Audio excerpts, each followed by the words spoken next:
नमस्कार साथियों, आपका स्वागत है हमारे चैनल जर्नी टू यूपीएससी में। आज हमारा चर्चा का विषय है मखाना बोर्ड और हल्दी बोर्ड। यह वीडियो आगामी परीक्षाओं के लिए बहुत ही इम्पोर्टेंट है, जैसे NDA, CDS, civil services examination, PSC के एग्जाम्स। जब इस बोर्ड की स्थापना नहीं हुई थी तब मखाना उत्पादन करने में बहुत सारी समस्याएं उत्पन्न होती थी। जैसे बाजार नहीं मिलता था तो किसानों की कमाई कम हो जाती थी, प्रसंस्करण की सुविधाएं भी बहुत कम थी, निर्यात में भी बहुत सारी दिक्कतें आती थी, खेती कठिन थी। लेकिन जब से यह बोर्ड आया है तब से उम्मीद किसानों की बढ़ी है कि अब उनकी समस्याओं का हल होगा। तो जानते हैं मखाना बोर्ड के बारे में।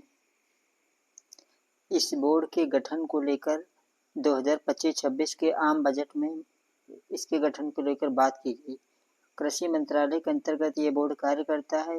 अब आइए इसके उद्देश्यों के बारे में बात करें। उत्पादन में वृद्धि। मखाना की खेती के लिए आधुनिक तकनीकों और उच्च गुणवत्ता वाले बीजों की उपलब्धता बढ़ाना है इसका उद्देश्य। दूसरा है प्रसंस्करण और मूल्य संवर्धन, यानी मखाना के प्रसंस्करण की सुविधाओं को बढ़ाना और इसके संवर्धन के लिए उपाय करना है। विपणन और निर्यात, इसकी ब्रांडिंग, पैकेजिंग, विपणन की सुविधाओं को सुधारना ताकि निर्यात बढ़ सके। साथियों, विपणन का अर्थ या इससे समझ सकते हैं कि जब मखाना उगता है, उगने से लेकर बाजार तक बिकने की पूरी प्रक्रिया को विपणन के नाम से जानते हैं। किसान सशक्तिकरण होगा इससे। किसान उत्पादक संगठन यानी एफपीओज के माध्यम से किसानों को प्रशिक्षण और सरकारी योजनाओं को लाभ दे सकेगा। इसका मुख्यालय बिहार के दरभंगा जिले में स्थित राष्ट्रीय मखाना अनुसंधान केंद्र में स्थापित किया जा सकता है। अभी पूरी तरीके से क्लियर नहीं है, जो मखाना अनुसंधान और विकास के लिए प्रमुख केंद्र है। मूल्य स्थिरता को भी बढ़ावा देना इस बोर्ड का उद्देश्य है। मखाना बोर्ड के स्थापित हो जाने से संभावित लाभों के बारे में बात करें तो आर्थिक विकास में वृद्धि होगी। मखाना उद्योग के संगठित होने से बिहार में सालाना लगभग 4,000 से 5,000 करोड़ रुपए के कारोबार होने की संभावना है। रोजगार बढ़ेगा। प्रसंस्करण और विपणन के क्षेत्र में नए रोजगार अवसरों का सृजन होगा। किसानों की आय में वृद्धि होगी। उचित मूल्य और बेहतर विपणन से किसानों की आय में वृद्धि होगी। अब जानते हैं मखाने के व्यापार में बिहार के बारे में। साथियों, यह बहुत ही इम्पोर्टेंट तथ्य है। दुनिया का 85 से 90% मखाना भारत में पाया जाता है। भारत का 90% मखाना बिहार में और 10% राज्यों में असम, झारखंड और पश्चिम बंगाल आते हैं। बिहार के मधुबनी जिले, दरभंगा, सुपौल, सीतामढ़ी, अररिया, कटिहार, पूर्णिया और किशनगंज जिलों में यह उगाया जाता है।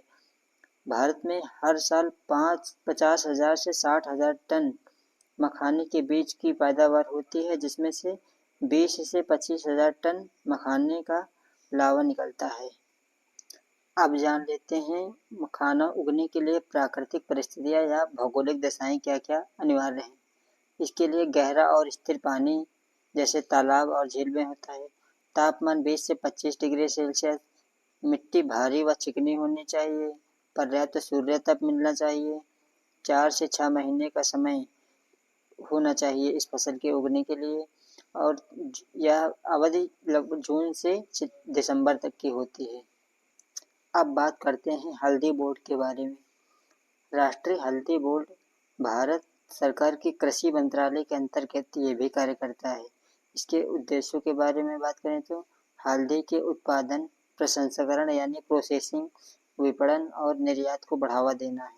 इसका मुख्यालय निजामाबाद, तेलंगाना में स्थापित किया गया है।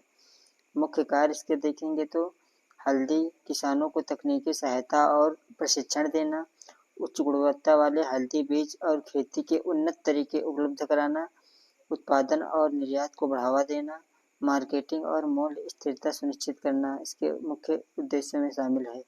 अब इसके संभावित लाभों के बारे में बात करें तो किसानों को सीधा लाभ मिलेगा। हल्दी किसानों को उचित एमएसपी यानी मिनिमम सपोर्ट प्राइस या बेहतर मूल्य बाजार में मिलेगा। बिचौलियों पर निर्भरता खत्म हो जाएगी, जिससे सीधे किसानों को लाभ मिलेगा, निर्यात बढ़ेगा। इससे भारत दुनिया का हल्दी उत्पादक देश में भारत विश्व का 85 से 80% हल्दी का उत्पादक है, जिसमें से प्रमुख राज्य हैं तेलंगाना, महाराष्ट्र, कर्नाटक, तमिलनाडु, उड़ीसा, आंध्र प्रदेश और मेघालय इनमें से प्रमुख हैं। इस बोर्ड के जरिए ब्रांडिंग, गुणवत्ता, निर्यात प्रोत्साहन, भारतीय हल्दी को अंतर्राष्ट्रीय स्तर पर ख्याति मिलेगी। प्रसंस्करण और मूल्य संवर्धन। हल्दी से मसाला, औषधीय उत्पाद, कॉस्मेटिक्स और हेल्थ सप्लीमेंट्स तैयार कर बड़ी आय प्राप्त हो सकती है। किसानों को केवल कच्चा माल बेचने के बजाय प्रोसेस्ड उत्पाद से ज़्यादा लाभ मिलेगा। अनुसंधान और गुणवत्ता में सुधार। बेहतर किस्मों का विकास किया जाएगा, ज़्यादा जो उपज दें और रोग प्रतिरोधक हों। गुणवत्ता जांच और जैविक हल्दी को बढ़ावा देना इसका उद्देश्य है। भंडारण और विपणन सुविधाएं। आधुनिक गोदाम, कोल्ड स्टोरेज की सुविधाएं से किसानों की उपज सुरक्षित रहेगी। मंडियों और निर्यात केंद्रों से जुड़कर सीधा बाजार मिलेगा। रोजगार के अवसर। हल्दी प्रसंस्करण, पैकेजिंग, निर्यात, मार्केटिंग से ग्रामीण इलाकों में नए रोजगारों का सृजन होगा। वैश्विक प्रतिस्पर्धा। इसका यानी हल्दी का औषधीय महत्व, करक्यूमिन की मात्रा इसमें होती है, इसलिए दुनिया में इसकी बहुत ज़्यादा मांग है। चीन, श्रीलंका, वियतनाम जैसे देशों से प्रतिस्पर्धा में भारत की स्थिति मजबूत होगी। अब इसके सारांश पर बात करें तो कुल मिलाकर हल्दी बोर्ड को भारत को उसके किसानों की आय बढ़ाने, निर्यात मजबूत करने और भारत को वैश्विक हब बनाने में मदद करेगा। अब जान लेते हैं हल्दी उत्पादन के लिए आदर्श भौगोलिक परिस्थितियाँ क्या कौन कौन सी आवश्यक हैं। इसकी जलवायु के बारे में बात करें तो जलवायु उष्णकटिबंधीय यानी ट्रॉपिकल, उपोष्णकटिबंधीय यानी सब ट्रॉपिकल जलवायु सबसे अनुकूल है। इसके लिए तापमान 20 से 30 डिग्री सेल्सियस होना चाहिए। वर्षा 1000 से 2000 मिलीमीटर मानसूनी वर्षा यानी अच्छा ही होती है। इसके लिए मिट्टी दोमट, बलुई दोमट मिट्टी, जल निकासी वाली उपजाऊ मिट्टी सबसे उपयुक्त है। इसके लिए पीएच इस मिट्टी में 4.5 से 7.5 होना चाहिए। लाल व काली वाले क्षेत्र भी इसके लिए अनुकूल हैं। स्थल। हल्के ढलान वाले क्षेत्र में इसकी खेती अच्छी होती है कि जहाँ पर पानी जमा ना हो सके। यदि पानी जमा हो जाएगा तो इसकी जड़ें सड़ जाएंगी और इसकी फसल बर्बाद हो जाएगी। इसीलिए अधिकतर जहाँ ढाल वाले मैदानी क्षेत्र और पहाड़ी ढलानों पर इसकी खेती की जाती है। अन्य आवश्यकताओं के बारे में बात करें तो सिंचाई। मानसून के रबी मौसम में हल्की सिंचाई जरूरी होती है। बीज रोपण और हल्दी के गांठों से बुआई की जाती है। इसकी अवधि 7 से 9 महीने तक की होती है। साथियों, जैसा आप लोग जानते हैं कि हमारे देश में किसान की वर्तमान हालत बहुत ही खराब है। इन बोर्डों की स्थापना का उद्देश्य कृषि का कल्याण करना और किसान का भी कल्याण करना है। तो साथियों, वीडियो अच्छी लगी हो तो लाइक करें, चैनल सब्सक्राइब करें। जय हिंद।